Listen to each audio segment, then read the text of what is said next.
All right, we got midfielder Artur here. Artur, just to kick it off, what's the vibe around the squad now? Looking back at that win last weekend and ahead to the Western Conference semifinal against KC coming up.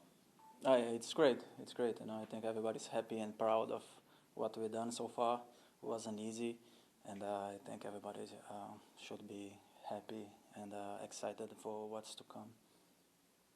Do you approach, because it's just a one-match deal for this round, and then if you either go on or go home, as opposed to best 2 out of 3, is your approach going to be different as you go into that match? I think it should be as any final, especially when we play at home. It's like you said, it's like stay or go home, and we should play like that. It doesn't matter if it is 1 game or 2 or 3, because even the 1 game there was no score aggregate, so it's like we need to win. So I think that's how we should prepare for the game, and know that if we're not 100% focused or with the right intensity, the season could be done. So we need to be ready for that. Is there anything that you do, like as a leader, as you get closer to the game? I know it's hard this week because you have so much time still to kind of talk to the team and the younger guys and tell them this is the intensity that we need to have. Yeah, I think at this point I try to at least maybe talk a little bit less, because we have done a lot of talking the whole year, and I try to see how my teammates are, how I'm feeling, and if there is something that we need to change, like more intensity or work harder or something. I think we need to show by example sometimes, if we need to have more focus on the training, and or maybe do something different, because I think at this point everybody knows what we should do, and if we need to be giving motivation to be in a final, to play harder to be in a final, there is something wrong. Then I think everybody, what I need to do is just see how my teammates are feeling, and then if there is something needed to be done, we do it together. What has it been like to see the way that some of your younger guys like Corey and Griffin have been able to step up on the pitch? It's great. It's great because they're been working hard the whole year. Griff wasn't playing the beginning of the year, and he kept like his mind strong, training hard every day, and when he had to step up, he did, and it was exciting to see. I'm very happy for him and for Corey, the way they've been playing and helping us. It's amazing. So that's what a team needs, because it can't be only 1 player or 2 players trying to carry the team. So I think that's our strength the whole year. Steve said he meditates. Is there something that you do to kind of stay focused in the game when you're not, practicing or training or anything? Yeah, I just try to think about the game. Sometimes I watch the other team games that they played and try to see how some of their players work on the field, and try to keep that in mind, some movements, and mostly I just try to think about the game, or take a walk or stretch or something, and think about the game while I'm doing that. Yeah, you've had a 3-game series against Real Salt Lake. That's about 3 games you've had to watch tape. What do you think, looking back, is it more so that you found like things gelled, or do you think there needs to be improvements looking ahead? I think there is always room for improvement. I think we showed that after the first game. We gave them some counters that were dangerous in the second game, and the third I think we controlled that a little bit better. And I think from the third game we need to create more chances, and when we have the chances, maybe we need to score. But overall, I think we improved on these 3 games, and we need to watch now what we need to keep improving or fix. So in this next game, we are the best prepared possible. Coach was talking about, oh my God, I just drew a blank. Polito. He's talking about Polito and how he's going to be really running through the center. How are you preparing for that, knowing he's going to be focused more just being able to run through and not so just attack?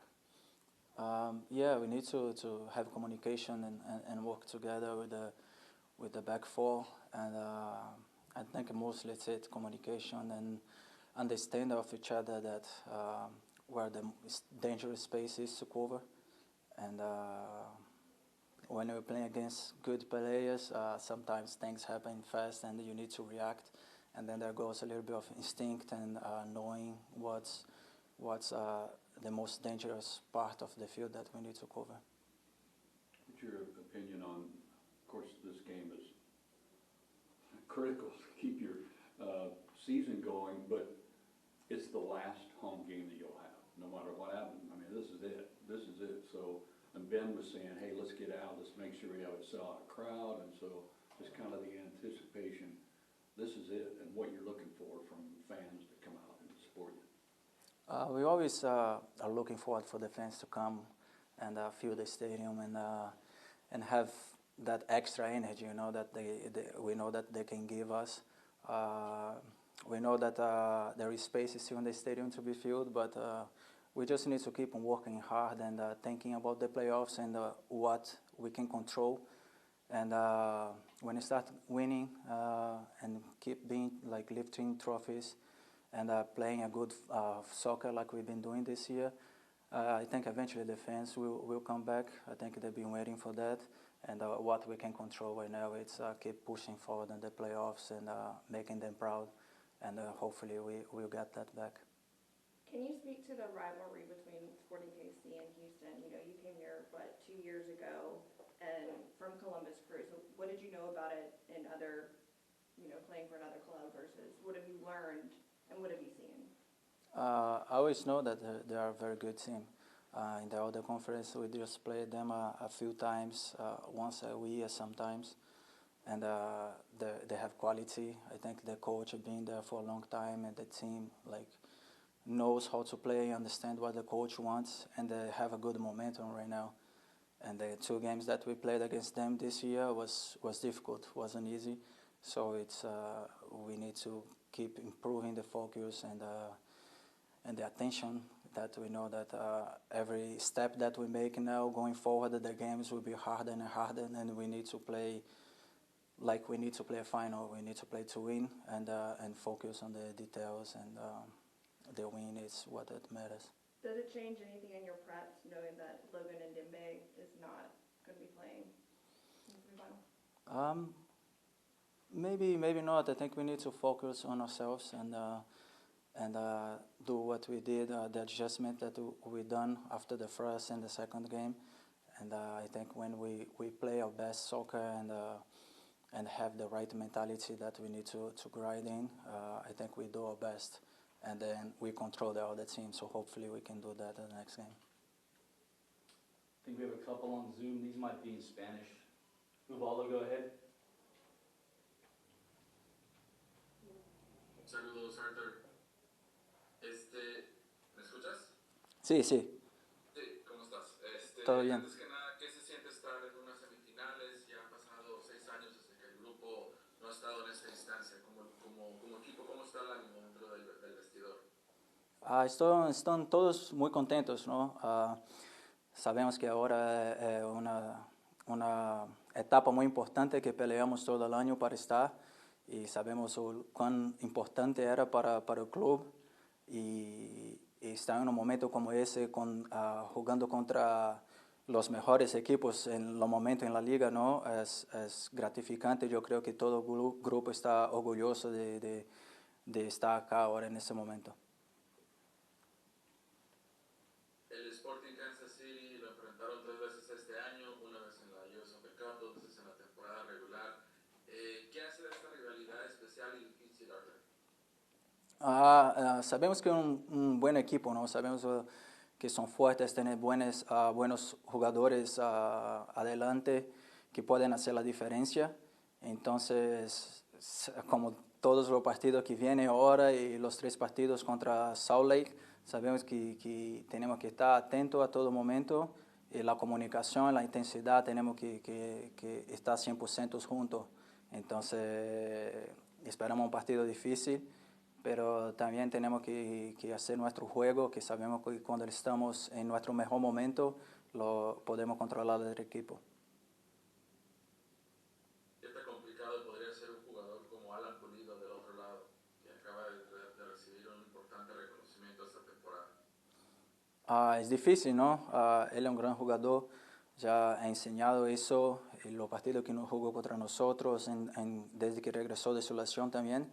Entonces tenemos que estar con la comunicación bien y sabiendo que él puede salir de la línea para jugar en los pies, pero también puede hacer los movimientos atrás y finaliza bien. Entonces tenemos que estar bien parados y bien atentos en los movimientos y también hacerlo, quizá defender un poquito más con nosotros con la pelota.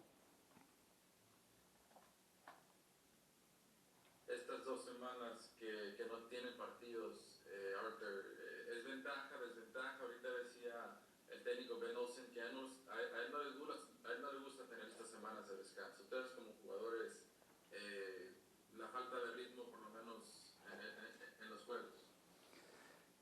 Sí, es difícil. A mí personalmente a veces no me gusta mucho tener tanto tiempo de descanso, pero hay dos lados, ¿no? Ahora, mí personalmente yo estaba muy cansado del último partido, vení jugando mucho partido todo el año y me molestaba algunas cosas, entonces para mí personalmente creo que me va a ayudar un poco, pero es difícil quedar tanto tiempo sin jugar, son muchos días y quizá puede regresar un poco relajado entonces tenemos que entrenar fuerte y quizá traer más intensidad y mantener la cabeza en el objetivo, ¿no? Yo creo que la mentalidad puede hacer la diferencia en esas 2 semanas que no jugamos. Good. All right, thanks, sir. Thanks for Thank you. Gracias. Thank you.